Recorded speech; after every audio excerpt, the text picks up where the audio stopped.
Ladies and gentlemen, welcome back to another episode of the 505 Podcast.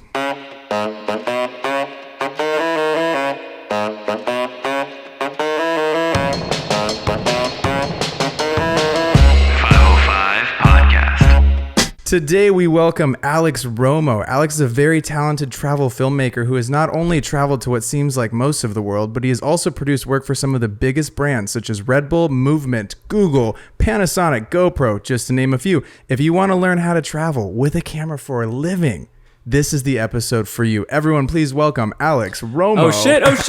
He's in the building. Oh man, what an intro. Welcome, dude. Let's go. What up, well, boys? We got to start you off strong because that's how we start off the 505 pod, with a one-handed crack. So you've already been briefed on the rules. You know what to do. Let's see what you got in you. Doesn't matter which hand. Doesn't matter which hand. Whichever you're more dominant with. Okay. Oh, we did a slide. Power transfer. Oh, you did it. This is the first zero we're going to give out on the show. You use the table for support. Oh, I had to lift it up? Yeah. 0. Wait, let's put in like a funny cut, and I'm gonna get another one. Yeah. I did not know I had to lift it up. I thought I killed that shit. I thought I killed that for the record. There it is. Yep. Up. Yep. You got it. And now we welcome Ready, Alex Romo. Set, go. Spin it around for us. Oh shit, dude. Oh, That's okay. really good. That one was good. That That's was good. We're gonna lob out an 8-2. Wow. Is that because of the that 0 might be your, before? No. That was an 8-2. That was an 8-2. That was an incredible crack, But my that was a friend. great crack, and I think you showed us what you're made of. You really redeemed yourself from that first one. I'm surprised you weren't more ruthless. It's almost like a dunk contest. Like it's not as impressive when they do a good dunk after they miss the first time. I haven't seen a crack that good since that Kim Kardashian photo. Oh, heyo. Chase, what is in your drink, Dude, bro? I'm drinking that, bro. This one does taste better, though. That one does Yeah, taste that's better. Strawberry Yeah. versus orange. Speaking of drinking, are you recovered from Vegas? Great segue. You like that? Yeah, that was awesome. Yeah, that was huge shout out to you getting us backstage with Loud Luxury.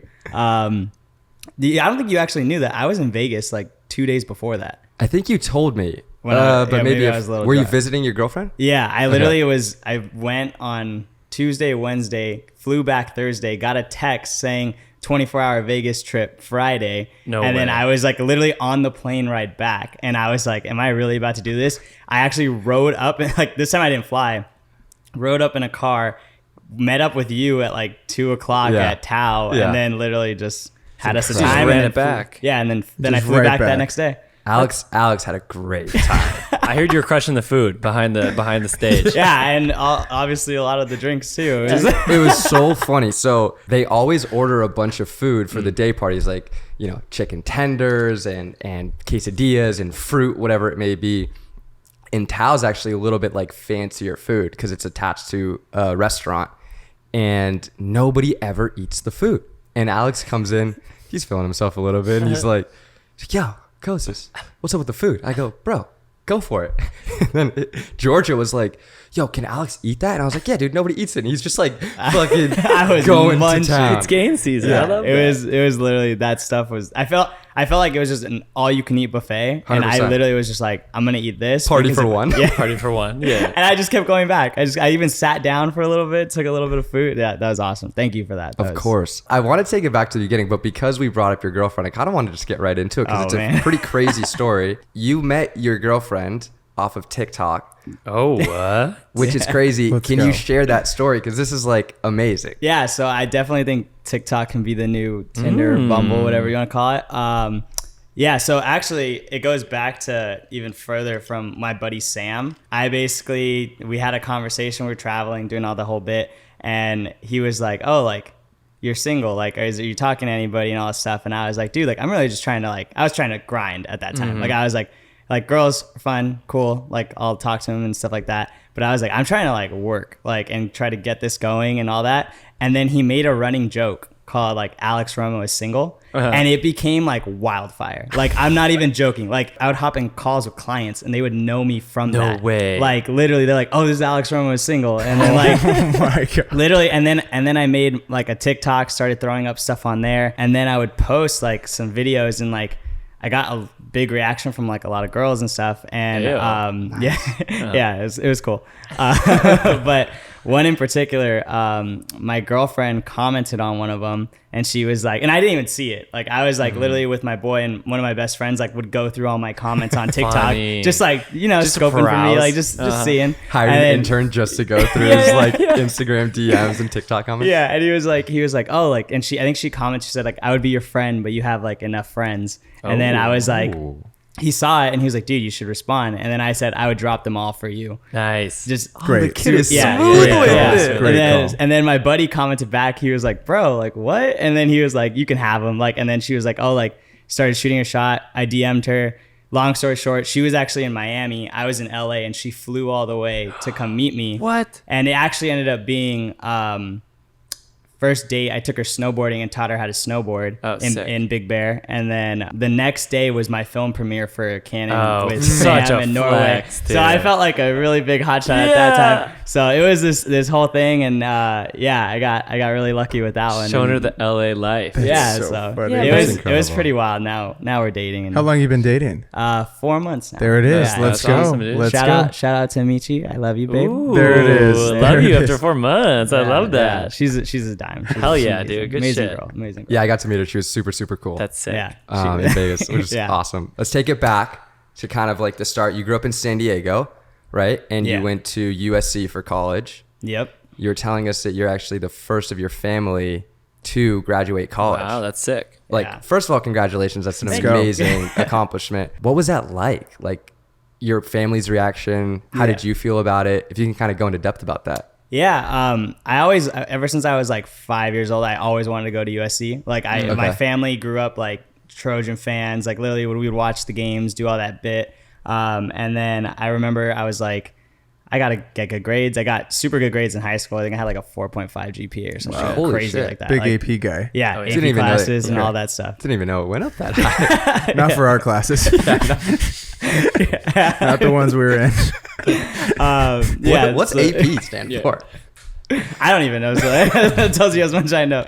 But yeah, I basically wanted to go there, had it set out my whole entire life, and then got that note in the mail, made it in, got scholarships, financial aid, the whole bit. Got in, and I felt like this huge responsibility because like I knew how many like hands went into all of that. Like I even had like teachers like, I think it was like my AP calculus class. Like it didn't work with my schedule. And like my teachers knew how important it was for me to like have the hardest classes so I could get high grades. And I would go into like, I would be scheduled for somebody else's class and the teacher would record like their lessons and I would watch them on YouTube. No And like I way. taught myself like AP Calc through like That- just the teacher with there. And then I Oh would just my take the God. test. I was like in a class of 1. Like it was crazy That's stuff crazy. like that. And then, but I knew that like all that stuff, like it was like multiple people's hands that came into Right. like me going there. Like, so I felt like an enormous pressure to just like work as hard as I could. And like, I was like working, like, I think my senior year, I worked like 4 jobs and like, I think it was just like crazy. Like, and What I- were those jobs? my senior year, I was shooting video for the football team. By that time, I kind of got into film and stuff. I think my sophomore year, I did the whole GoPro thing or buy the GoPro, sure. jump off cliffs Yeah. adventure. And I was doing video for the football team.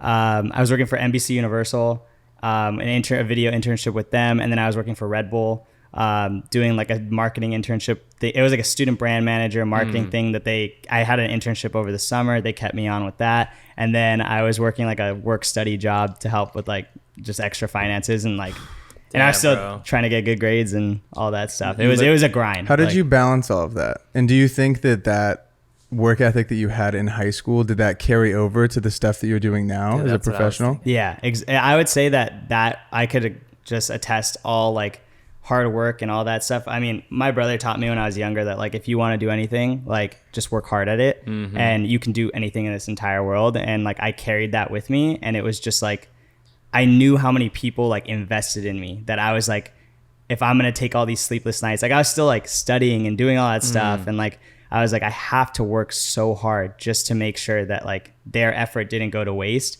And I feel like now, like I look back at when like I was like literally like skateboarding from class to class. I was eating on the like on the way to class. I would have 5 minutes. I would be like driving to Universal and then doing Red Bull activations on campus, like doing all this stuff. And then now like I'm like, oh, like I can, I have like a second to breathe. I need to work. Like, like I need to keep that going. And I was very lucky to be surrounded by good people that believed in me. So, But you didn't go to USC for film, right? no, I actually went for business. Like I went business marketing. I never thought that I would be even touching a camera.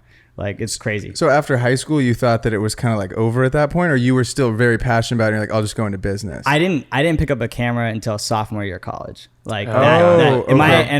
my brother, I actually didn't like even think about it because my brother is a professional photographer and he's been doing it since he was 13. And So talented, by the way. insane. Like shoots like Lady Gaga, like all this crazy stuff. And I saw that he was doing that, and I was like more of like, he was like the kind of like creative artist in the family, and I was more like sports and business, and it was just like I never thought that. And then we ended up getting super close like sophomore year, and I started picking up a camera and then I started working on stuff, and he's always been more photo and now I've been video, and then like being able to like bounce ideas off each other or like go and create stuff that like was so fun, and we became closer. And yeah, that's when I finally like was like, oh, film's cool. I started taking film classes. I started taking editing classes, and I was like, oh wow, like you can really evoke emotion. And yeah, and then I started just like focusing on like my purpose, and I wanted to like just really make a difference. And I thought video was a cool platform to like really connect with people and like get them to feel different things, get them to get out of bed and do something with their life, or get them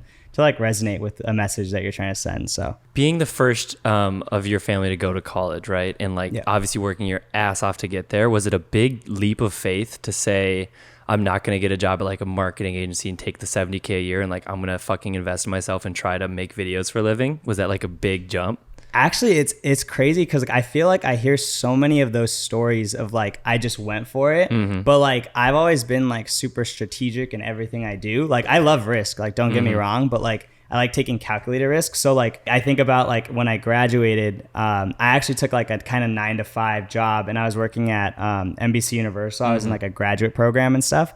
But like that whole time I told myself, I was like, if I'm going to take this stability, I'm going to work my butt off while I'm at this job. Like, and I was like, I think for the 2 years I worked with them, I would like work from like 8 a.m. to 8 p.m. for Universal. I would get home by 9 because of traffic. And then I would like work out with my brother from 9 to 11. And then I would edit videos from 11 to 3 in the morning. Jesus. And I was doing stuff with like Iconic, if you guys know Iconic and all that. And like, I was like, that was all on the side. And I was just grinding. And I would sleep like 3 or 4 hours a night. And I did that for 2 years. And like, it like literally finally met up to a point where it was like, okay, I can take this leap of faith. I can believe in myself and I can go for it this time. We called that 11 to 3 a.m. time slot sketch boy hours, and you were getting real sketchy. You're getting with it. super sketch with Good those. for you. The Yeah, sketchier, it was just me and my computer. Those the sketches again. But you still get sketchy these days. I see you posting on your story. You're like 4 or 5 a.m. like just finished an edit. It was funny. I actually got my it was a year anniversary since our film we did like a film for Mount Whitney, a documentary and stuff. That was the worst sleep I've ever gotten in my entire life. I edited, I think it was like 60 hours out of 72 total, like over that time span. And like, yeah. And it was just like, I was going to sleep at 10:30, waking up like an hour and a half later and grinding because our film was like premiering like with the festival, like, and it was like this whole thing. And that was like, yeah, that was when I learned I was like, sleep's important. Like I need to sleep. I need to sleep. And I love sleeping. Don't get me wrong. It's just sometimes can't sleep when you can, right? Yeah. If I don't sleep, I feel like the entire world is ending. You and should my life is collapsing. You should see Kostas after like a 4 or 5 or like 8-day run with Loud Luxury. It is so funny. You've never seen anyone more zombie. Like he literally walks in, he's just like, it's so fun. and he's like, just go to bed, dude. Just go to bed. Yeah, like, dude, I'll catch you guys like at 10 p.m. once I wake up from my 8-hour nap. So I feel like, I mean, do you also feel like it's like you get so productive during those late hours? Like I feel like hate it. You hate it. I love it. I love it. I get really Like, creative at I'm late, up here late. at like 3, 4 a.m. almost every night. I was literally up till 4 a.m. last night editing, like, and it's like a passion project, and I'm It's like, so- I feel so It's good. so peaceful. No Yeah. one's up. You can literally go on the Right. balcony and just sit there. Nothing. No one's awake, and it's Yeah. just like the most calming. Just you in the lab. I also like. I'm a little a little psychotic about this because like when we were in high school, I remember there was this coach and be like, "Go train while your opponents are sleeping." So all I think about when I'm doing that, Intense. I swear to God, dude, That's what when I'm he's up, thinking. I'm like, "You guys are all asleep. I'm working." I swear I'm to God. passing you. Let's yeah. go. Come on. Yeah. See, I feel that. Yeah. No, I feel that. it's like something about it, like just being up and doing it. I'm like, I love this. I don't know. My biggest inspiration was Kobe Bryant, and like let's that's go. probably that's why I always think like I'm like I can be fine on 4 hours of sleep, and like I'm gonna catch up to whoever I need to. I'm gonna pass whoever I need to, and I don't know. I just think it's like you have to have that like grind mentality. But I also more, it's all balance, right? Totally. It's like, you do need you sleep. gotta have sleep. Yeah, I need it too. I think for me, I love the early mornings. Like I really like waking up like 7:30 and like enjoying a cup of coffee. Yeah. And I feel like if I stay up to like 4 or 5 p.m., my whole next day is just fucked. Yeah. It's just like my thought process. Like I like getting work done during the day. Once that sun goes down, I'm like checked out. Like let me watch some YouTube or Netflix or something. Yeah. I'm like I'm like 8 to like noon. I'm real fucking productive. And then I take like a weird 4-hour break where I like work out, eat lunch, just enjoy the day. And then I can work, like my best ideas definitely come from like 8 p.m. to like 11:30 p.m. That's when I get like my best shit done. But like that middle of the day, it's nice. I just kind of like hang out. I don't know.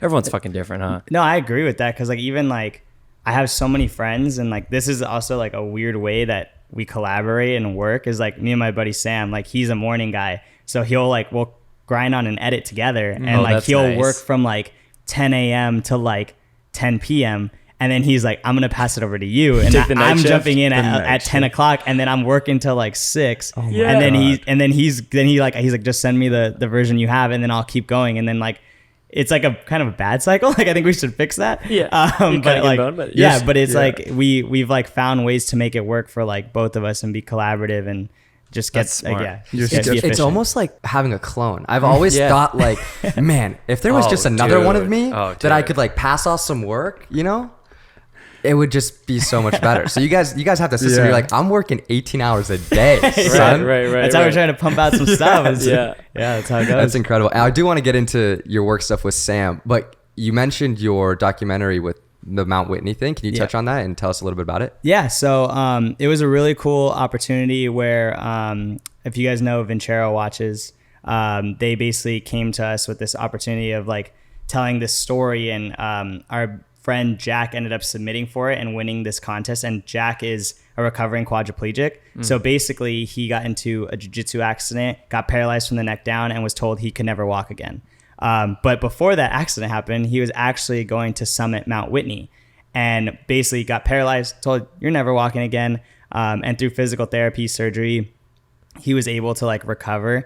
And his goal when he finished that was like, I'm going to climb Mount Whitney. That's crazy. And we documented the whole thing, and we had, it was a crazy, we ended up doing like not the traditional route, which is like, I think like a 14-mile round trip. We did a 40, and like that with like all our gear, like there's so many stories that go into that, like encountering bears in the middle of the night, like literally just like getting lost. We ran out of water on the way back down. Like, oh my God, it was crazy. But like, and he literally like limps. Like he limped his way all the way up there. And then when we got to the top, everybody knew our story by that point. Like the word on the mountain like got through, and like we told like one person, and then they like were spreading it. And like everybody, when we got to the top, everybody was like stand still quiet because they wanted him to like have this moment. And we document the whole thing, and it's crazy. And then they like give him the sign, and he calls his mom. And then on top of that, we actually met Mary, who is a reporter for the LA Times. And then we ended up on the front page of the LA Times from that. Literally because right place, right time. She loved the story, talked with us the whole time. They did a whole article on us. And then we had a film premiere for it, and we had like 400 people sold out. We had it like the La Paloma in San Diego. And yeah, it was just super cool. And that's where I lost all that sleep, and, and we made a movie, but it was so cool. Like, that's especially, it's an insane story. Yeah. I'm just like, at least for me, like my main thing is like, I want to make a difference. I want to tell good stories. I want to inspire people. And like the amount of people that after, like I was sitting at the back, like watching everybody's reaction and stuff. And I'm just like, all these people are crying and like feel so inspired. And I'm like, that's cool that like we put in that work and that effort, and it led to something like this where people feel like they have hope. And I think that's at the end of the day, that's what I want to do. Like I want to instill hope and help people like that. When did you realize that, right? Because you're going to school for business. It's like obviously complete left field compared to what you're doing right now. So like when were you sitting there, you're making videos and whatnot. When did it hit you where you were like, I'm very passionate about telling stories with this thing? Yeah, it was 2020 COVID when I lost my job. This was when I was working at NBC Universal and doing like the film stuff on the side. Got the call that I was losing my job because like basically like they were wiping it across the board, losing a lot of money, like a lot of companies were. And then I remember it was like I had written on my calendar like this is the first day, because I was actually starting like a diet that day, like and like my buddy's workout plan and all that stuff. And then I like found out I was losing my job. And then I was like, damn, it's really like a first day. Yeah. Like, and I went into my brother's room and I was like, I just lost my job. And then he was like, oh, like, how do you feel? And I was like, I think this is going to be the most important day of my life. And in that moment, I knew, like, I'm a big man of like faith and just like, you know, like uncertainty is scary, but like you have to embrace it. You have to be positive, and no matter what life gives you, you can handle it. And what I did was like, I literally started reading this book. It's called The Richest Man Who Ever Lived. And it kind of gives you like different, like you read through it and it gives you different tasks that you can do, and like just like kind of like self-help book and stuff like that. And one of the ones is like, it makes you figure out like what you want to do in life. What's the most important thing to you? Is it your purpose? Is it money? And it's no judgment, whatever you want. And it's basically like, okay, like figure out what that is. And mine was like my purpose. So I'm like, okay, what's my purpose? I was like, I want to make a difference. And I was like, how do you want to do that? And you have to break it down to the most minuscule task, because cool. like incremental progress over time equals success. So it's like, break that down. So I was like, I want to make people feel something. And like, how are you going to do that? Well, I'm pretty good at video. Like, I'm going to do it through films. I want to do it through storytelling. I'm going to do, and like, I broke it down all the way where I was like, I need to make a video every single week. Like, no matter, and it's not to like videos on me. It's like stuff that people care about, whether it's like social movements, whether it's like a cultural thing that's happening, like anything like that. I was like, I want to make videos that are going to make people react to it. And I was like, I set a goal and I was like, you know, I think likes sometimes are superficial and like comments are a little bit better, but like I was like, if somebody like shares something like to your friend or on their story, that means like they resonated with it enough to feel that. So then I said, all right, hopefully I'm gonna get 100 shares on this video. And this is when I was like still barely starting, and I was like 100 shares and 10,000 views. And within 2 days, I made a video that got like 700 shares, 50,000 views. And I was like, oh, wow. And then literally I kept reading the book, and then it's like, oh, find mentors, like people that, and one of the ones I wrote was like, I wrote about like Rory Kramer, and I wrote about like Sam Newton, just people that like I looked up to. Literally 2 days later, I'm on the phone with Sam. That's crazy. Like, yeah, I tagged him and Rory in a story. 2 days later, I'm on the phone with Sam. We're working on a project. We make this one video. He literally is like, has an idea. He's like, you make it however you want. I made, I don't know if you guys ever saw, it's like influencer bundle. Yes, I saw it. That's yeah. funny. You made that video is so funny. I edited that. Very cool. Yeah, and we do funny, that. dude. It goes viral. Yeah. And then like he's like, oh, like this is kind of sick. Like he's like, you're really good at this. We become best friends. Literally a day after that, I get a text from like some video buddies I haven't talked to in 2 years. They're like, yo, I saw your video with Sam. Like that shit was so funny. Like come to a barbecue in LA. And like I was literally only going to LA because I had like a fire inspection that day. And then I go, and who's freaking there? Rory's there. Okay. And I literally am like talking to Rory about like life, and we both worked with like Iconic and all this stuff. And I was just like, in a matter of 4 days, like my life just turned around so fast because like I stayed positive. I had faith, and like I was just like focus on what you can do like every single day to get a little bit better. And it was just like boom, boom, boom. And then now I'm just like, I just think you can do anything. I'm just like, sky's the limit with all that stuff. Such a good story. That's amazing. That's awesome. The whole thing that people forget is that like if you just like invest in being generous, like that generosity comes around. Totally. And it's like people don't think that sometimes. They're like, I need to take. And it's like, just give, and life will give back to you and take care of you. I believed in that, and that's how I got on all this stuff, and that's how I've been doing it full time for like a year now. So That's insane. What was the time frame of you becoming friends with Sam? What was like, do you remember? we became friends right. I think I lost my job. So I think it was like September 2020. Sam, I was putting out some videos, just like little personal, like just for fun stuff. And then I think it was like a month later, like it was like literally November. And then I remember we did the influencer bundle that next weekend. He was like, yo, you're from San Diego. I'm from San Diego. Why don't you come over? Gave me like a free watch for like helping him out. And he was like, I met all his friends. All his friends loved me. And they were like, dude, like we're going to go backpacking in Mammoth. You want to go? I went on my first backpacking trip with them. And then like, we just became like inseparable from that moment. It was like that. Then it was like music videos. Then it was like just traveling everywhere. And it was so cool. Cause it was at the end of the day, like I remember when I made that first video, I remember him telling me like, oh, like, you know, when you collaborate with somebody, like nobody really knows who did what or whatever. And I remember like my parents being like, oh, like who's Sam? And I was like, oh, he's like this guy from the internet that I look up to. They're like, oh, like just make sure like he gives you credit and stuff like that. I was like, yeah, he's going to do that. I remember he like posted like 7 times on his story that like I made the video, and he was like, if you're not following Alex Romo by this point, like you're an idiot, like follow this kid, like, and just like giving me like full credit for everything. And I was just like, wow, like that's really cool that like he's like sharing like the glory of how this video is doing. And I was like, I like this guy. Like I can put up with this guy. And now we're just best friends and just traveling. That's amazing. Hell Yeah, we're just goofballs. So you talked about how much stuff you were making for fun, just because you were passionate about it. And we always tell kids, like, go out and make spec work, like make the kind of work you want to get hired for. Yeah. How important was making those videos when you were first starting out, the spec pieces, for your career?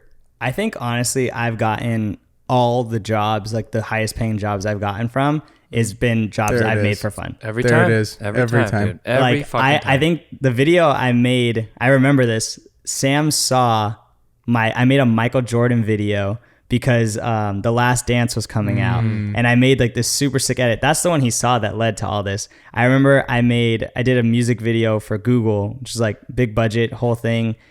I remember when I was in Yosemite filming something, and I remember my brother texted me and he was like, oh, like we just landed a job with Google. And then I was like, oh, that's kind of sick. And then he was like, yeah, you're going to do the video. Here's the brief they sent. I look at the link and they're like, this is the inspo for it. The inspo was I made an avocado video, like literally a video about like how avocados like are like representative of so much stuff, like having like a rough like exterior, soft interior, this whole thing. It was literally just like this funny thing. And that was the inspo for the video. Did they know you made the video? Yeah, they knew I made the video. Oh, like, they knew you made it. Yeah, so they were like, they saw that video and they were like, this avocado video is the inspo for the music video. We want them to do it. And I was like, and I remember I was with Sam shooting in Yosemite, and I was like, dude, they just sent my avocado. He's like, are you freaking kidding me? Like, you just landed this big ass job with Google, and you just, because of an avocado Dude, video. that's so sick. That's incredible. Yeah. Surprised Braden. Coast doesn't have a story like that. No, There's no one in Braden the world. does. No, yeah, they right. they literally sent us this video that we did for Doodles for the NFT company or whatever. Yeah. This guy's like talking to us about NFTs, and he's like talking to me at pricing. I go, there's no way that that's gonna work. And then he sent me this is the inspiration. I go, that's crazy because I did the video that you just sent me. Right. And he was like, this video that I was saying, I go, that is my video. That is me and my boy's video. And he's like, yeah, I'm super sorry about this like whole situation. I'm like really sorry about that. I was like, it's okay, it's fine. I gotta know who I was talking Yeah, to. it's fine. It's fine. He's like, we'd love to work with you in the future. Yeah, I think it's just crazy because so many people think that like you have to go out and be landing these jobs so fast, and it's like, I think that the stuff that people remember is like the stuff you're making for fun. Like that's why you started. That's why you picked up the camera. That's why you started editing. That's why you started learning is like for fun. Like even right now, I said I was up till 4 a.m. That's like literally a passion project that's gonna help so many people. Like if they feel lost or anything, and like that's gonna help me get more jobs because people like want to hire people. Like they're not just hiring videographers now. They care about how you make them feel. Like. There's that saying, like, if you make a cool video or you do anything like that, people will always like forget it, but like people will never forget how you made them feel. And it's like, that's so important. And that's what I carry with me too. I think that that's like my whole career is just like being a good person and hopefully helping people and making them feel better than how I came in. And I think if you focus on that, then if you want more work, that's going to come. If you want more friends, more creatives around you, that's going to come. Just like lead with love, be a good person. And Totally. Yeah, work like, hard. Be good to work with too. We talk about that a lot. I've gotten jobs where they're like, yeah, this guy like had a lot more experience than you, but we just like liked hanging out with you more. So like be like nice, like don't be a diva on set. Like that goes a long way, like longer than people realize, you know? It makes so much sense though that you said that because like every piece that I've seen of yours, you evoke so much emotion and you're so good at bringing that emotion through in the edits. Like it makes so much sense. Because I that can appreciate be that. can be cheesy when it's forced, but you do a really good job of it. Feels genuine. Yeah, and that's the thing. I feel like I always want to just be real, and like I feel like in today's world, like there's so much content that's just like people trying to make themselves look cool, and like I feel like once you like open up about like your struggles or like what you're going through, like that also helps you make like authentic content. If you're just like literally being yourself and like talking about how you feel, it's coming from a real place. So it's like coming across as real. And like, that's just what I've always wanted to focus on is just like connecting with people on like a real level. And I think that that's why like like someone like my girlfriend trusted me enough to come out here like that. I've taken TikTok followers on like trips with me because I want to share that travel experience with them. And I also think it's crazy when they fly across the country to LA to meet me, to go on a trip with me. Like, and I'm like, it's because I'm like trying to be a genuine, real person and they can trust me. And like, I just want to keep building that and keep building like a community of people that like care. Hell yeah. How do you think you build community? I think it starts with like putting in the time. Like, I think it's like a lot of times like people think that they want to get to some place and they don't know how to, but like what I do is like, I answer every single DM that I get. Let's go. Like I hop on calls. I give people my number. Like, I don't know if I should do that, but I literally like hop on calls with people like around the world. It was funny. Even like the other day I hopped on a call with my buddy who's like, I'm now friends with. His name is Tyler Bishop, if you guys know him. I'm not sure I do. Yeah. He's a creative, is like just like doing his own thing now, doing freelance. I hopped on a call with him like 2 years ago, just like gave him advice and all this stuff. And then I hopped in another call with him last week, just like catching up and all that stuff. And then I ended up meeting him when he came over to help us like move and stuff. Oh, cool. And it's like, and like it became full circle. And like he ended up being this genuine human being. And like, I'm just like, that's so cool when you can like put it into like an actual setting. Like when we had the Norway premiere, we had this whole film premiere and like all these people came from all around LA and all this stuff. And like, we didn't know how many people became friends. There's so many people that are like my friends that I'm like, how'd you guys meet? And they're like, we met at the film premiere. And we're like, that's cool. That's wild. That's like awesome. we literally like, just like, you know, put so much effort and love into that. And then it formed all these real bonds. And I feel like that's how it starts. It starts like a grassroots movement. And then like, just like every interaction that you get, like just being present. Like right now, the only thing that matters is like talking to you guys, being on this podcast. Everything else, I can worry about that later. Like just be present and people can feel that. So That's hard to do sometimes. Yeah. It's hard to be present. Yeah. Especially with, we're all balancing so many different things. It's really easy, especially if like you have something that happened that day, you get a text, whatever, and like it's really hard to get your mind off of like some other thing that's going on. Yeah. I think that's really good advice, is like just trying to be as present as possible, and like whatever else is going on in your life, if you can just be present in this moment, like everything else will kind of work itself out. Yeah. I think it's just people, you never know what they're going through too. Yeah. Like I'm just like, I'm always like, I don't know what you're going through, how your day's going. And if I can like ease that, then like I should do that. Even if my day's going a little hard, like if yours isn't, then mine isn't either. Like it's like that whole, like, I am my brother's keeper. I am my sister's keeper. Like if somebody's having a hard day on the East Coast, that's going to affect me. Cause like at the end of the day, we're all human. We're all in this together. And I mean, you've been there before too. Like you've needed help from like a stranger said hi to you and said, you look nice today. Right. It's gonna make you happy. So You don't know who needs it. Yeah. I also think that what you were saying is like being authentic through your content. You never know who's going to relate to that as well. Right. Yeah. There's been plenty of times where like we've talked about something on this podcast and someone's like, I'm so glad you touched on that because I'm going through the same thing. And like, I thought I was kind of like alone in this situation. Yeah.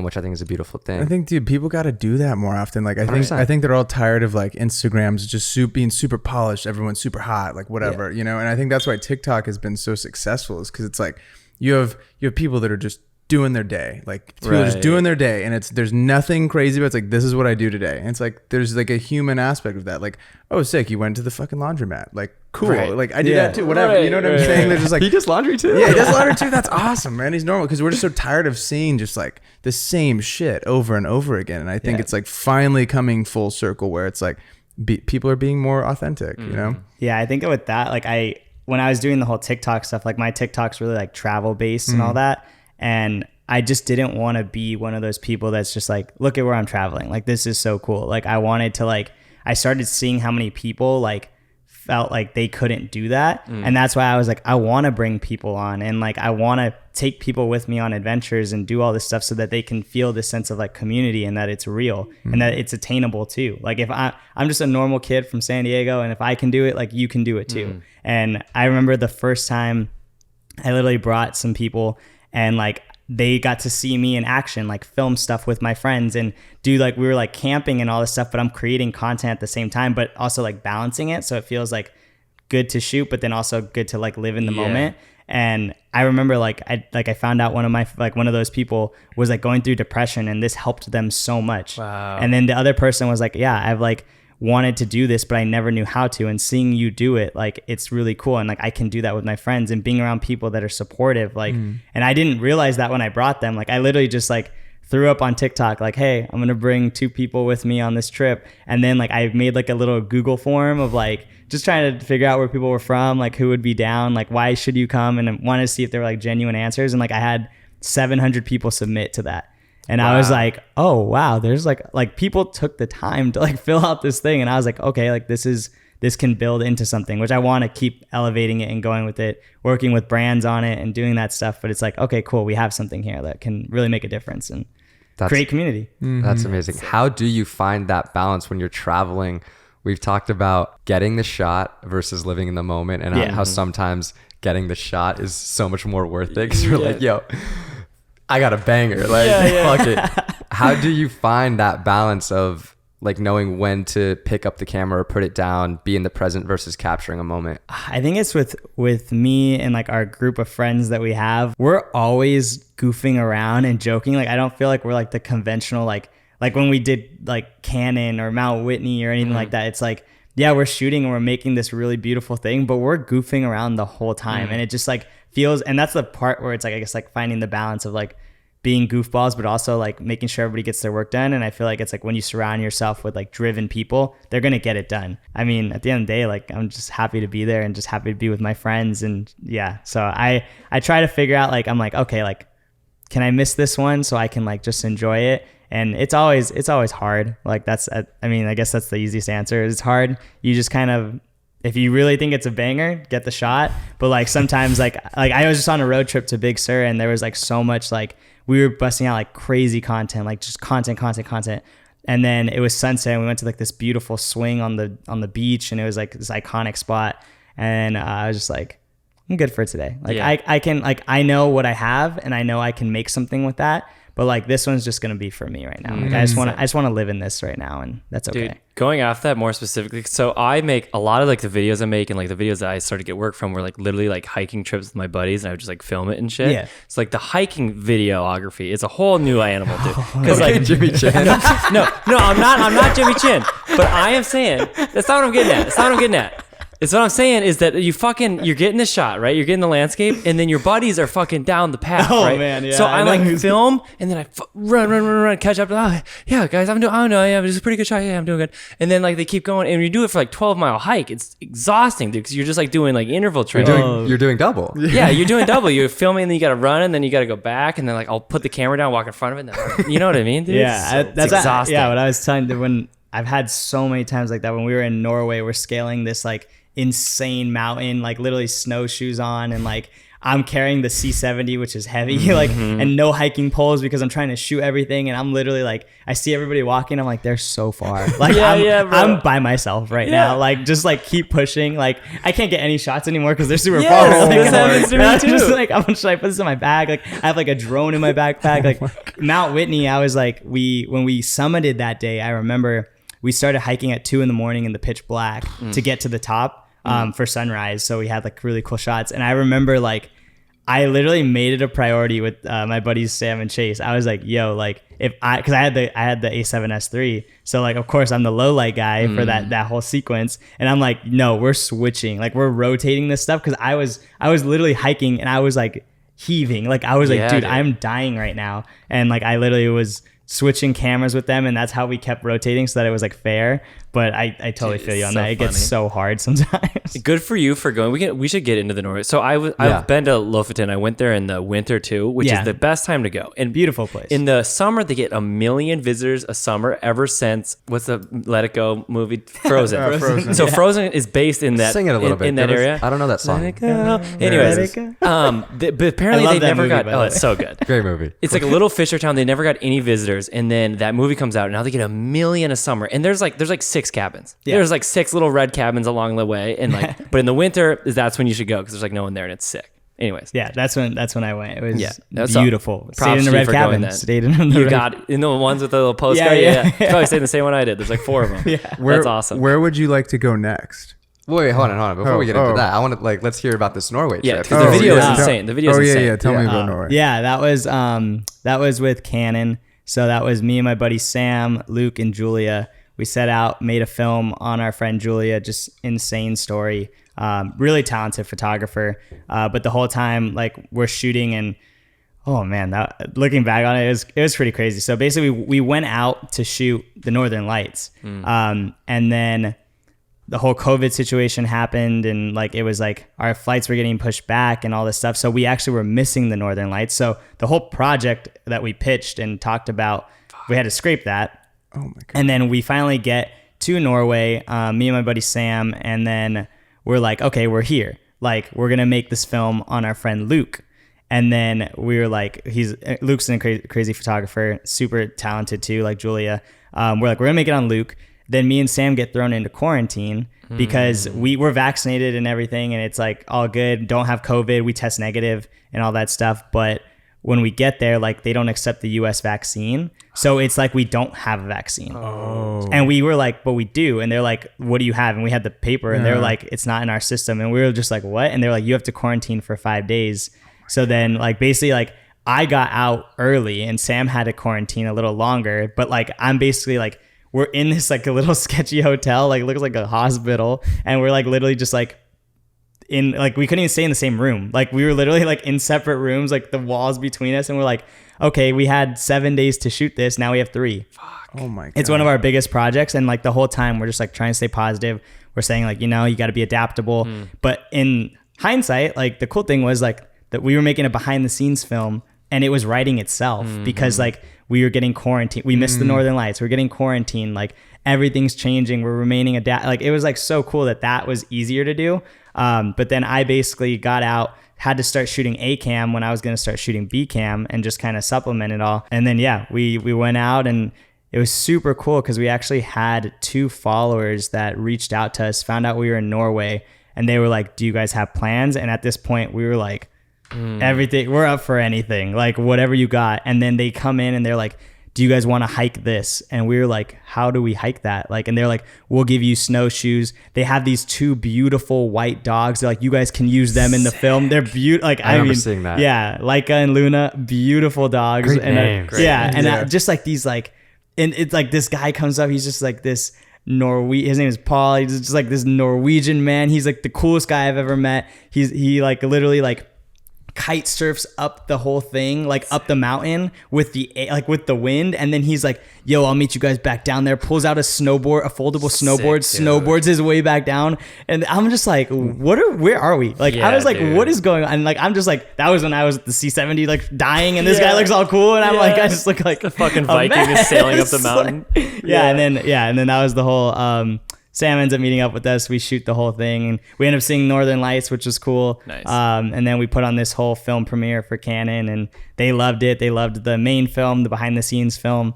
So yeah, hopefully we have more projects with them. Was that part of the Canon ambassadorship that Sam's a part of? Yeah. Okay. So that was, and this is the part where I would say, like, always align yourself with people that you really care about, and people know like how hard you work. And so like, I always think about my buddy Sam, and I'm always like, you can pick anybody to go on these trips with you, but a lot of times he will pick me because like, I care about his projects as if like they're my own too. And like, I'm like literally like, after we go on a trip, like we literally lock ourselves in the same room for like a week or 2, and we just like grind on the edits and like work together. And I feel like when you do that and you help out your friends, whether it's like paid or for free, like the money is going to come. Like, just like if you're, and that's the reason I always help him, because like his stuff is super inspirational, and like I want to make a difference. So I want to help people. And it's like, I just focus on that. And then the money comes, projects like that come, like projects of a lifetime. And the whole time I'm there, he's like, we need to see the Northern Lights for Alex. Like, he's never seen them before. Like, sick. I want to take you here. He's like, where are we going next? Like, where do you want to go? And I'm just like, this guy really cares about me and just like wants me to travel the world with him. And I'm just like, that's all the projects I did for free, or all the projects I just did for fun, or all the silly, I mean, you've seen them, like the silly music videos we've done, like, which are like, they're so silly, funny, but they're so well done. They're awesome. I mean, there's budgets behind them and all that too. Yeah. So like, it's just like a wild ride when you're just getting to do all that stuff with your best friends. It's nice. The latest one you guys dropped was it Naughty Film Boy? Yeah, Naughty Film Boy. That's funny. We because Alex was in Alabama Hills over the 4th of July weekend. There's music playing, of course, and like they drop, and I'm like, damn, like this is a banger. Regardless of if it's about cameras or not, like we're all cracking up because we all get the joke because we're all fucking photo video guys. Yeah. Just like so well done. And then the music videos are like so well produced. It's incredible. It's just fun when like whenever we're on set, because like it's like I just remember like one of my favorite ones was like we were shooting I think it was for the shoots on Nikon or something where we were pretending Nikon was a potato and all this. Just very what very are your dumb thoughts concept. on that Nikon? fits really well. Yeah, it was just being funny. Like and I remember like we were shooting a video, like an actual music video for like a band, and like we worked it out where we were like, we'll shoot this for like less money if you let us use your set for like our music video. Sick. So we had like this whole like, so people think like, oh, like this is like they paid for all this stuff, and we literally just like walked onto set with like turtlenecks and like cut off turtlenecks and all this stuff, and we're like performing with like on like Ben Hess's with his red, and like he's just like kill like one of the most amazing DPs, and I'm just like, what is life like? That's so I was just funny. like, this is just like a bunch of like hooligans, and now we're like, even when we were in the Canon office, me and Sam were there, we're like, damn, like how'd they let us in? Like, we're just like two goofballs at the end of the day. But it's cool because like people really, I feel like that's like the authentic part is like, you don't just want to be like, oh, I'm this cool person. Like half the time we're just dorks and we're just like running around with cameras, having fun. And that's why people feel invited. And It's awesome.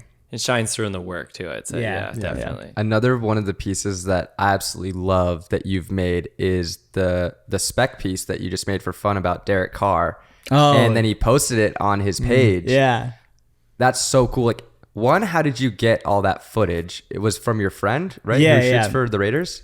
So basically it was, he wasn't my friend at the time. Like we just followed each other on Instagram and stuff. Okay. And for me, like I'm a huge Raider fan, but I really liked the story that was happening. And I was like, you know, like if I have like this talent whatsoever to edit, like I was like, I want to tell this story and use it for something good. So I remember I reached out to, his name's Hoku. I was like, yo, dude, like I would love to like make a piece on Carr and like the Raiders. I know you have like footage and stuff. Like I'm not asking for footage. Like I was like, I just want to know if like legal rights, like am I going to get in trouble if I use this stuff and whatever? And he was like, yo, dude, like here. And then he sent me a Dropbox link with 130 clips, like all from like literally like all from the stadium, from days that they were at practice in the park, like all this crazy stuff. And I was like, dude, like you didn't have to do that. Like, and then it made me even want to do it even more because I was like, dude, this guy put in the time to do that for me. Long story short, we're really good friends now. I took him to Mammoth and he met up with us, and yeah, it's really cool. But then I basically made that piece for Carr, and like I dove, like I've seen every single YouTube video of it at this point. Like, and I think that that's the biggest takeaway is like when he saw it, like when Carr saw it and when Hoku saw it, they were like, where did he get some of this stuff? Like literally the end piece of the video is a sermon that Carr did because he's a man of faith, and he's like literally a sermon at a church that like I downloaded a 2-hour sermon, crazy. watched the entire thing at 5 a.m. while I was editing, and I was just like, wow, this is really good. And I loved this little quote he had, and like I was like, yo, I'm gonna use that in the video. And like literally they were like, how did he even find that? And I was like, dude, like I feel like that's like the before you even edit, like when you mold the story of what you're trying to say, then all the footage and stuff will supplement it, and then you have something that's really moving. And I made that, and then Hoku was like, dude, this is sick. Carr loves it. Like I'm working on a playoff video. Like, do you want to collaborate on it? And then I was like, yo, like I'm in Norway right now. Like I don't have the video, but like I have like the projects and stuff. Like I was like, I can send you this exported, like without like the sound or like without the music I added. And then he was like, all right, like I'll splice it all together. And then he like literally gave me full credit. I woke up, it was the first day we were quarantined in Norway. I remember I like woke up and like rolled over and I looked at my phone and I had like, it was like plus 100 followers, like the max thing. And I was like, what the heck? And then I looked and it's like Derek Carr tagged you, and then I was like, oh, whoa. And like, yeah, so, and I'm probably gonna meet him this season and all that with Hoku, and he's like one of my biggest, like it was like dude. Kobe and him were like my biggest inspirations. So it's Amazing. He's on my fantasy team, so give him don't injure him when you meet him. yeah, he's gonna go out this year. He's gonna go out Dude, this year. yeah, I think he is, bro. What is your process when you dive into an edit? Because I can't stress this enough, guys. Like, if you haven't checked out Alex's work, you're so good at editing. Like, you're so talented. So what is your process? Like you said, like before you even are like diving into the edit, you're kind of maybe analyzing the footage that you have, picking certain like audio pieces, because audio, like you're so good at the sound design specifically. Yeah. So like, what is your process when you dive into a new project? Yeah, I first I go through everything, pick selects, and I'll like literally like put everything in a timeline, and then I'll like splice it up, and I'll watch like everything. Like there's like so many clips that like if you like put in the work, and that's what I learned like kind of when I went into like this editing class, was like so much of like your work gets done when you're picking selects and when you're scrubbing through the footage, because once you get lazy you miss so much stuff. Like even in the Norway clip, like Norway film, like there's shots where like Sam's head's turning and it like turns to another shot and it's like so in sync, but like everybody thinks that was like planned or anything, and I'm like, no, like I scrubbed through that footage, found these moments, like just little things like that. So I'll go through and I'll make like 3 different layers on top of it, and I'll just be like bangers, and then I'm like potential, and then like and then like I'll mostly like live in the top 2. Then I don't even start the edit from there. Like I literally have the song, and then I'll like work with the voiceover or wherever we're doing, and I'll build that out, because I think that that's like what really is going to tell your story. Like what do you want to say? Like, and if you can figure out what you want to say, then all the footage and all that supplements that, and that just elevates it to another level. And then I throw it in there, figure out what we want to say, throw in the footage, and then I'll start doing like edits, like cutting it around, adding After Effects stuff, and then sound design. And then I actually color it after. I know some people like color it all before.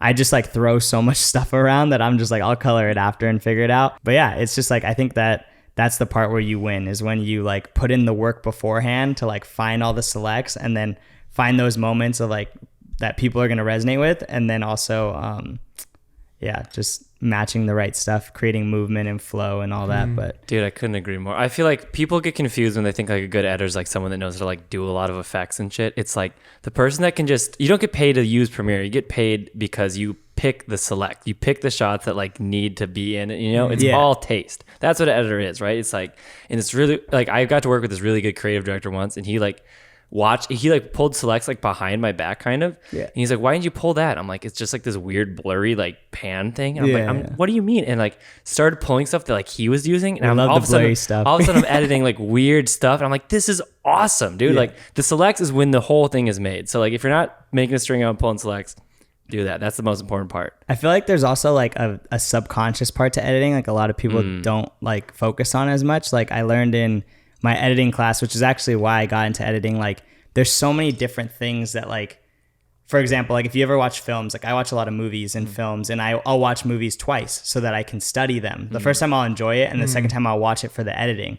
Like Ford versus Ferrari, one of the best edited films, 1917. Crazy. Like I'm just like, I've watched them, and I'm just like, just amazing films to like. And I watch to see like how many shots are cut. Like 1917 has like one of the longest like one shots of the, and like that's so much pre-planning and all that. But I learned in like editing class that like if you ever watch like a movie and there's like a conflict about to happen, there's like diagonal lines in the background that you don't even know, because subconsciously it makes you feel uncomfortable. And like a lot of times when there's a love scene, there's parallel lines that makes you feel at ease. Crazy. And then it makes you come into it a little bit more. And like even when you're like doing a close-up shot, like a lot of times, like if you're watching a film and you're getting really drawn in, there'll be like a close-up shot, and then right after there'll be a wide shot that makes you reset to give you a breath, and then it comes back even closer, and then it pulls you in as a viewer. And it's like I learned all that stuff, and that's where like I like was really like, oh wow, like I can like manipulate how somebody feels. And I feel like saying it like that sounds really bad. Dance for me, puppets, dance. but like if you use it for good, then totally. That's all that matters. So that's where all the inspirational stuff comes. That's so cool though, dude. No, but you're so right, because I got points, man. I got points. This is so fucking interesting. This is the best thing anyone's ever said on the podcast. No, I feel like people like, it's funny because when you watch like commercials, like we talk about like you see effects in like videos or whatever, and you're like, whoa, that's so crazy. And you're like, yeah, but they've been doing that in movies for like years. Like you can get inspiration for editing stuff as well. And kind of what you're saying, like you'd have to shoot it right with like diagonal lines, right? And you'd have to like think of that on set. And a lot of people like, I think a good entry point into making videos is becoming an editor, because so many companies, agencies need editors. And you're like, I don't want to be an editor. I want to shoot. I want to direct. But like the best way to learn how to shoot good and how to direct is being an editor, because you see all the stuff they shot and you like, oh, that worked. Oh, I wish I had this shot. When I'm on set, I'm going to know to get, you know what I mean? Like, I feel like that's really important. I don't think people get it either, that like the edit is where the whole stories like told, you know? And I remember there was a Casey Neistat video and someone came up to him and they're like, oh yeah, I just did this film, but I just got to edit it. And he goes, the edit's the whole fucking thing. What do you mean you just have to edit it? He goes, that is the whole thing. Like, you're going to make the film there. He's like, yeah, I guess you're kind of right. He goes, dude, that's like the entire thing is like building out the story with the audio. That's what I'm telling people, like, you know, for a minute, it's like that is where you build that whole roadmap for them to follow, and you can make it go up and slow and high and down, you know. And that's what, like, the best people can have pace in a minute, which is so hard to do, to like get someone to feel something in a minute. It's like, you know what I mean? Or get someone to want to sit through something for like, totally. Like when we made the documentary, it was like 30-minute film. Like I was like, how am I going to keep their attention, make them feel happy, sad throughout the whole thing? And it's like, that's when I love that part, getting like in the nitty gritty and like actually like getting your hands dirty with all that stuff. It's like, you get to like make somebody feel something. That's insane. Like, I have a question about your editing workflow. Do you, so say you do 5 or 10 seconds, say you've done 5 or 10 seconds, will you watch that back again, or will you just keep going to like say 20 and then rewatch? Are you a guy that's like constantly rewatching? Or I'm rewatching. I'm throwing stuff out. Like I need to get cleaner probably with my layers, because my stuff kind of gets all over the place, because I'm like thinking about it as I'm going, and like sometimes if I didn't shoot it, like it's a little different. Like I don't know what I have. Like I have to watch it even harder. But like it's like I feel like so many of the times like you're like moving stuff around and then stuff falls into place, and I always get to the point where I'm always trying to like elevate it even more. And I get to the point where I always remember when I was doing the whole thing, like making weekly videos that weren't like for fun and all that. And I remember like it was 3 a.m. My dad came downstairs and he was like, what are you doing? And I was like struggling on this video. And because I was trying to do something super crazy with After Effects and all this stuff. And he was like, why are you doing that? It's like for fun. And I was like, I have to, because like this is going to like help me later on. And I always remember when I get to a point in a video where I feel like overwhelmed, I'm like, all I have to do is sit here for 2 more hours and I'm going to freaking figure it out. Like I just have to invest the time and it'll work out. It'll be like the coolest thing. And like, that's where I've made some of my best edits, is just like staying committed to it and then working on it and then moving stuff around and figuring out what works. And then you're like, oh, wow. Like that looks nice. Dude, that's so true. I always tell people, it's like when people are like, I don't know where to go from here. I'm like, you have intersections when you edit, right? It's like a fork in the road. And I always like just duplicate the sequence. I'll get to like 10 seconds and then I'll like, I could go there or I could go there. And then I duplicate it and then like take one path. And sometimes I'm like, nah, it sucks. And then I got to go the other way. You know what I mean? It's like trying to figure out how to get to the top of the mountain without a path. But like, making the sequences and like having intersections important. And also, don't be afraid to make a mistake to edit. That's what I'm saying. Sometimes, like you said, if you're messy, you might drag a clip to like a different part. Like, I'll get there later, and then you watch, you're like, oh wait, that kind of makes sense. Yeah. So just try shit. Happy accidents, big time. Yeah, and I feel like don't be afraid to be like creative with it. Like I feel like a lot of times like the main thing that holds people back is like the technical side. They're like, I want to do this, but I don't know how to. And at some point in your career, it's going to come to where like you understand the technical side and then you let your imagination fly and you can just like work and do whatever you want. Like I had this one video in the Dominican Republic. I went out there, like I was kind of like doing the main edit for like the whole thing. And then it was like, I really wanted something that was just super cool. And I was like, okay, like I had this like clip on a boat and I was like, I need to get from the boat to the jungle. And like, I was like, how am I going to do that? And I was like, I showed my brother and he was like, oh, like, what do you think? And I was like, I want to do like a Polaroid transition. Like I want it to like freeze into a Polaroid and then I want that Polaroid to zip out. And I have all these photos from the trip that I haven't used. I want to integrate all those really high quality photos to show off what we did. I want it to pull out, show all the photos, dive back into a Polaroid. And that Polaroid is the next video clip that like eases in. So it's super smooth. And then he was like, okay, like do it. And then I was like, okay. And I was like, do you have Polaroids? And he had like a bunch of Polaroids. I literally ran over to my dining room, set up I literally got on the chair, took a picture of all these Polaroids, went into Photoshop, took all of those out, then put all the like new photos in. And then I went into After Effects, made a 3D camera, pulled it out, put it back in. And then I sent it over to them and they were like, what the fuck? Like, what is this? And they were like, this is like, we didn't even expect this. This is so cool. And I was like, I literally made that in like an hour. Like, that's sick. Gotta go above and beyond, dude. That's how you get. That's how you get repeat work. 2 questions. Was the editing class that you took, was that at USC or was that? That's why it's that from good something shit. else. Yeah. Well, so I would say a lot that of money for that class. Yeah, I would say that class was at USC, but it wasn't even on Premiere or anything. It was on like Avid. I don't know if you guys know what Avid is. Yeah. And then, but I would say like that helped me with like the subconscious side of editing, not so much like the technical side.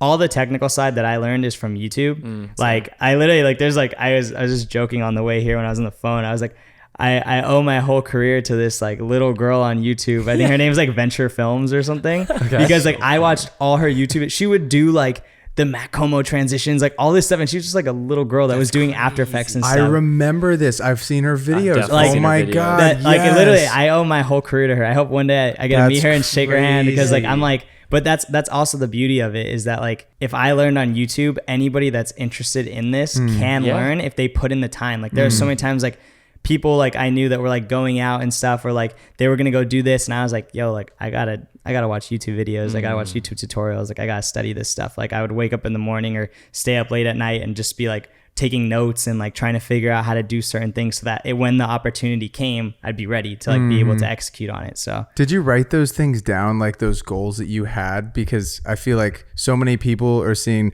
oh, I could go to this like party, or I could go to this bar, and they're not really putting in this idea in the back of their head of, oh, if I do this other thing for a month, I'm going to be drastically better than I was when I started. So how did you kind of justify that in your mind? Were you always like, no, I'm going to be like one of the greatest filmmakers, or like, how did that work for you? You know?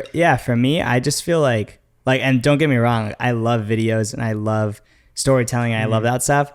If I never made another video for the rest of my life, I would be okay with it. Like what I want to be known as is a good person. And like, that's like what's kept me going, because like, I feel like I have like a service of like being a good person. And that's how people see it, is through videos. And like, anytime, like, I feel like if I do make that decision to like go out this weekend instead of work on this video, like I'm letting down all those people that need to see this. Like I'm letting down those people that like believe in me, or that are following me, or that you never know when your stuff's going to resonate with somebody. And I'm just like, okay, like I want to be a good person. I want to be known as a good person. And I want to keep putting out stuff so that the world can feel that, and so that, you know, like another soul breathes a little bit easier knowing that you existed. Like I think that's awesome. The main thing. It's a powerful motivator for sure. Yeah. What's next for you?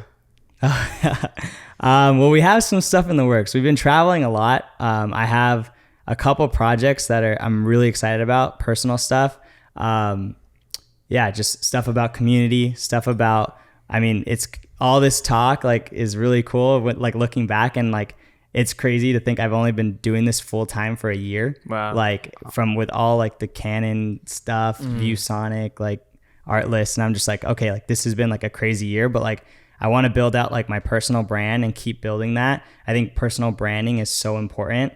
Because I think it differentiates you, because there's always gonna be somebody more talented than you, and there's always somebody that can make edits or do something, but like people want to work with people, like you guys said. And yeah, we have some fun stuff hopefully with Canon coming up later this year. Go on a couple trips, and just keep traveling. Is there somewhere you want to go that you haven't been yet?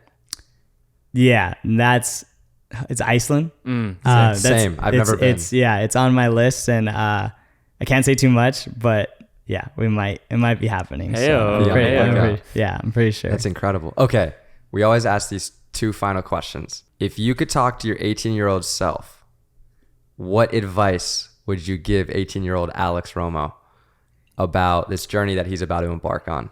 I would say keep having faith. Everything's going to work out, even when it doesn't feel like it. Keep your head up. Keep being a good person. Good people win. Just put in the work. Like, hard work pays off. And if you want to do whatever, it could be video, it could be being an astronaut. I don't know what you want to do. Just put in the hard work, because it always pays off, and you can do whatever you want in this life if you work hard. I love it. That's a great place to end. I love it, dude. Well, ladies and gentlemen. What's the second question? No, it was, I guess, what do you want to do next? Where do you see yourself going, like, career-wise? I'm just making sure it stays true to the thing. I thought there was wait, I had the last question. Okay, do you have any advice to someone that really wants to travel, like making videos? I feel like that's a very sought after thing that you have figured out. And yet, like, even I'll look at people like you doing your, I'm like, you got to be like a bajillionaire to fucking travel and like make videos and like make a career out of this? Or like, how do you go from like not traveling and not having a brand back you? Like, do you just go on these trips, make videos, and then just like leverage it that way? Or like the nitty gritty, what, like, how do you do it? I think that like it's so hard because like it is one of the most sought after questions, I feel like. And like all I did was like be a good person. And that led me to like aligning myself with good people. Like, and that led me to going on these crazy jobs. Like I went to the Dominican for like, and we stayed in like these mansion villas, waterfall slides, helicopter rides, everything paid for, like this insane thing. And like, I always talk about that because like the only reason I was on that trip was because my friend, Hunter.so, if you guys know him. Super talented. I've never met him. He's my friend. It's internet's crazy place. But basically he asked me to help him out with a wedding because he couldn't shoot this wedding and it was like literally 2 days before the wedding. And he threw me into a group chat and like said I was going to do this wedding. But when I talked to like the bride, the budget was like way lower than I expected. And I was like, damn it. Like, I don't know if I want to do this. But like, I remember walking home that day and I was like, damn, like, I am available. This bride's probably freaking out. I could help out a friend. It's the right thing to do, no matter how much money it is. I go out, do that. I do a good job of the wedding. I don't do too many wedding videos, but I did a good job. And then literally that next week, Hunter can't go on a trip. And he's like, yo, dude, like you helped me out. Like, do you want to take my spot in the Dominican Republic? And then it ended up that like that project was like 3 of my best friends were on it. Crazy. And I was like, what the heck? And like, just like being a good person led me to do that. And like, people see that content and I'm just like, they're like, how'd you land that? How'd you do that? And like, I'm just like, I don't know. I just did the right thing. Yeah. Like you get an opportunity every single day, do the right thing. And maybe you'll end up in Norway. Maybe you'll end up on Mount Whitney Peak. I don't know. It's just like align yourself with good people and put that energy out there. And then that stuff comes back. And yeah. I love it. Dude. I love it. Ladies and gentlemen, you can find Alex on @Alex Romo on all platforms. I think on TikTok it's Alex Romo Travels, but everything else. Alex Romo Travels on TikTok. Go follow him. Go shout him out on Instagram. Take a screenshot. Lob it up on your story. Tag the boys. Tag @Alex Romo, and we'll see you guys all next week. Peace. Bye.